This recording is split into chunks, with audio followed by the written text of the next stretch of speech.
If I had a way to secure, to secure your money by a hard asset, provide you a 12% return on your money, would you be willing to loan me that money for 12 months or 6 months or 8 months, whatever it is? And then you go to the lead sponsor and say, okay, hey, I'll take your 18% on the money. You give 12% to the investor, all right, and you get to keep the other 6%. That's called an arbitrage. So guys, here is what we're going to get into today, the 5 ways to get paid as a capital raiser. I just share all that to say, like, I'm qualified, I've done this, okay, and this can work for you. So 5 ways to get paid as a capital raiser. Number 1, guys, is, and I'm just going to give you these 5 today, okay, and then you can, and then you'll be able to have all of these different tools in your tool belt to figure out which one should I go do, okay, which one should I go do. And of course, if you want to figure out, well, how do I go put together investors? That's what our Accelerator program is for. But number 1 is private lending.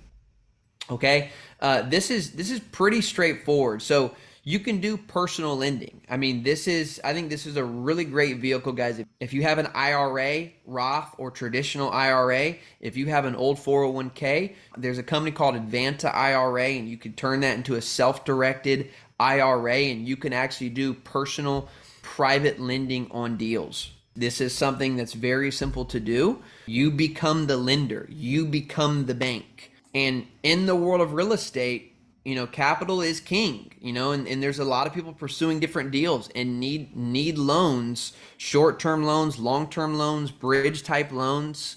Okay, and you can become the bank for a fix and flipper. A lot of the traditional banks, the hoops you have to go through in order to get funding can be really hard. Maybe some folks don't qualify for funding, but you can become the private lender. Your collateral becomes the asset itself. Okay, so you can become there's first lien, second lien, meaning the first lien is if something goes sideways, they fail on their payments. You can become the first lien position. So you go lend on a fix and flip project. If they miss their payments or something happens with the deal, you're in first lien position. So what does that mean? That means your collateral is the asset. Now there's, you may say, well, I don't want the asset. Sure, but if you're lending on good deals that actually have equity, what you go turn around and go sell that to a next fix and flipper. Okay, so private lending is a really, really great opportunity, guys. In the world of commercial real estate, there's something called earnest money deposit, meaning when we go transact on deals. So this is something I actually borrowed. I'll give you a real life example. See if I actually talk about it. This year, we went and purchased a 200 unit apartment complex, and we needed $600,000 of hard earnest money day one to go purchase this asset. Okay, and so that's not chump change, right? And so I don't have just $600,000 of cash lying around. So what did I do? I went to our community and I said, hey guys, I need $250,000 that I'm willing to pay interest on during the closing period, okay, to get us to contract or get us to close. And upon closing, you'll return the capital. And so I found a lender, a private lender, who lent me $250,000, okay, for earnest money for a set period of time for about 3 to 6 months is typically what this is, to go pursue real estate deals. And so you could be someone, literally, if you're in a community of folks and you have, we'll talk about different lines of credit, different ways to go access this money later. But that's what I did. He's earning 12% on his money. 1% a month, 12% annualized return, guys. That's way better than you're going to get in the stock market today. Way better you're going to get in a savings account.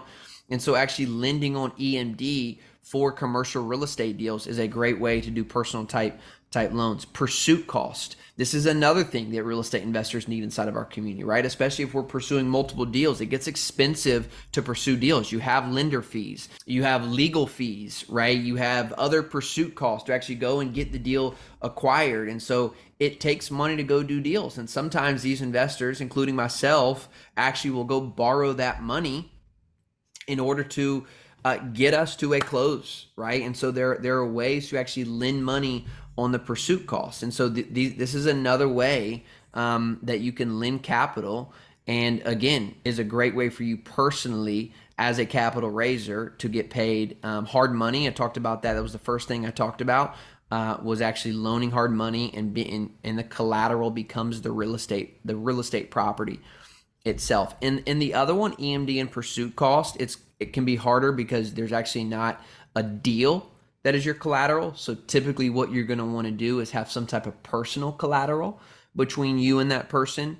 So in our circumstance, we may collateralize, some part of the business, acquisition fees, other GP interest that we have. You definitely want to make sure your collateral is something tangible, right, that you can go pursue. Also realize there's a lot of trust in this as well. Gap funding, guys, is really, really key. We've done this as well, where there may be a period of time. We're in this right now where we actually needed some gap funding money, some money between when other money was coming in, the deal was being closed, and we needed money kind of in a short period of time. And so we went to our lenders and asked for gap funding, and we were able to acquire that.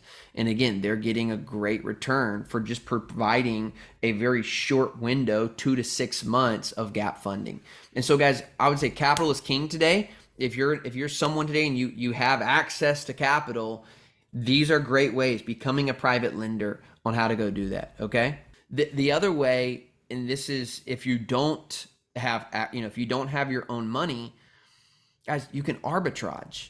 So think about the hard money example for a minute. If you're in a community of folks and there's different real estate transactions happening, okay, and someone needs 12%, or they're willing to pay 12%, or there's opportunities this year where folks were willing to pay 18% in order to get access to capital because things were being squeezed, things were tightening, and people wanted to get deals done. They're listening, say, I'll pay 18% on a 12-month note for anyone who can loan up to $1 million. And so what you could do as a capital raiser is you could go to your neighbor, your mom, everyone. Literally, there's so many people that just got money sitting in savings accounts. Say, listen, if I had a way to secure, to secure your money by a hard asset, provide you a 12% return on your money, would you be willing to loan me that money for 12 months or 6 months or 8 months, whatever it is? And then you go to the lead sponsor and say, okay, hey, I'll take your 18% on the money. You give 12% to the investor. All right, and you get to keep the other 6%. That's called an arbitrage. And this is a great way to actually do this as a business where you're borrowing money, okay?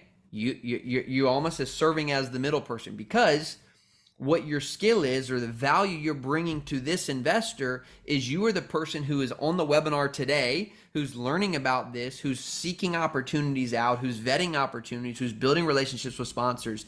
And so the value that you're providing is earning you a profit. Okay, so this is not shady. This is completely legal. You give them 12% for just having the money, and you're earning the arbitrage, the difference in the yield, and that's coming back to you. For how much of your own money? For 0 of your own money. So you're earning 6% on someone else's $1 million as a capital raiser. That's the power of being able to sit in a position where you know both opportunity and you know how to go find money. Okay, this is really, really, really, really key.